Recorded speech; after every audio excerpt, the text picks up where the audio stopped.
Welcome to another edition of the Mizzou Minute. I'm Tod Palmer, beat writer for the Kansas City Star, joined once again by Mr. Alec Lewis. Is it Sir Alec Lewis? I never know. He's from Birmingham, England. Is it Birmingham, England, or Alabama? Yeah, 100%. Can you not tell my accent? You got a lovely British accent, yes. Be like, limey, something. Say something British for me. Yeah. All right. All right. Well, we're going to go have a spot of tea after we get done with this video.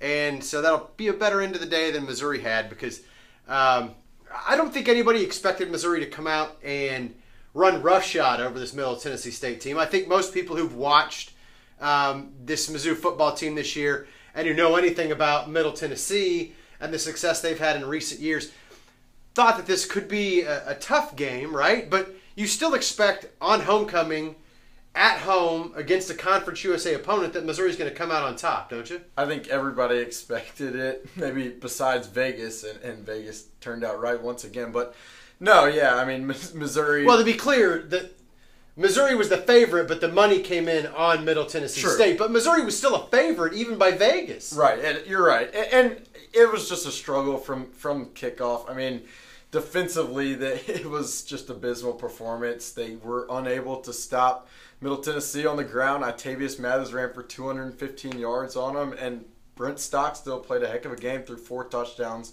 So from a defensive perspective, it was just an abysmal performance. Yeah, and look, I mean, it's worth pointing out that, yes, on the first defensive snap of the game, senior cornerback John Gibson goes down. Later on that opening drive, they lose Michael Shear. That's a huge blow. 100%. There's no way to understate how big of a blow that is because Michael Shear's been your best defensive player all year, also the most selfless guy and the leader of that group. So that's crippling. But they still gave up 51 points, man. And to put that in context, the last time Missouri gave up 51 points at home on this field, Faurot Field, I don't even think it was Faurot Field yet. There's no way it was Faurot Field yet. They lost to Iowa Navy pre-flight 51-7 on November 18th, 1944. The only time in history Missouri has given up more than 51 points at home against a non-conference opponent. Herbert Hoover was president on October 8th, 1932 when they lost 65-0 to Texas.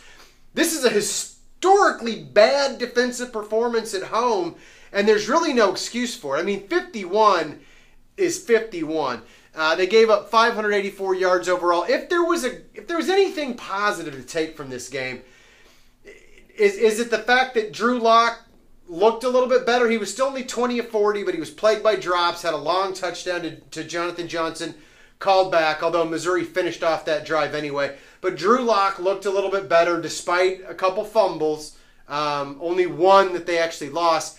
Or is it the run game? DeMarie Crockett, Ishwitter, and the job that they did. Crockett goes, 29 carries, 156 yards, and Witter also went for 121. I think it's both.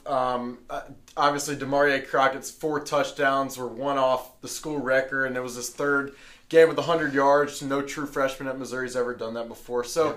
I mean, for him, big night, and for Missouri, that's definitely a positive. You need the run game if you're Drew Lock in this passing game. And Drew played well. He got back on the right track. It was Middle Tennessee. I mean, that's different than LSU or Florida. But. Right. I mean, it was necessary for him to regain his confidence, and he did. I mean, there were some receiver struggles tonight, as there have been a lot this year. But, I mean, holistically, this offense did about everything you could have wanted them to do to beat a Middle Tennessee. Yeah, I mean, 45 points, 629 yards.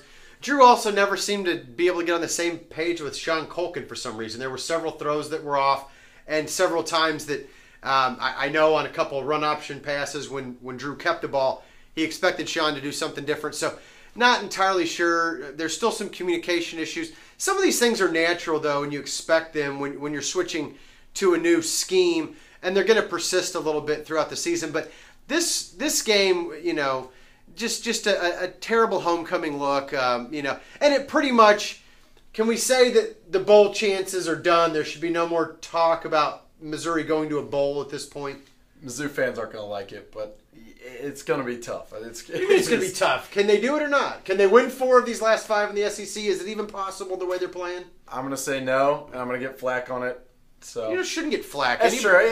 Look, if you think Missouri's going to go out and win 4 of these next 5 against Kentucky, at South Carolina, Vanderbilt, at Tennessee, or in the finale against Arkansas, you're probably a little deluded And that's okay. Be deluded if you want, but my job is to be objective, and I'm telling you, don't make plans to go to Shreveport or anywhere else in December because Missouri's not going to a bowl at this point. All right? That's fair. All right. Thanks, guys. We'll have more at kansascity.com next week. You can follow us on Twitter. And if you need to, rewind back to the beginning of the video, and I'll have our Twitter handles up there. All right? Take care.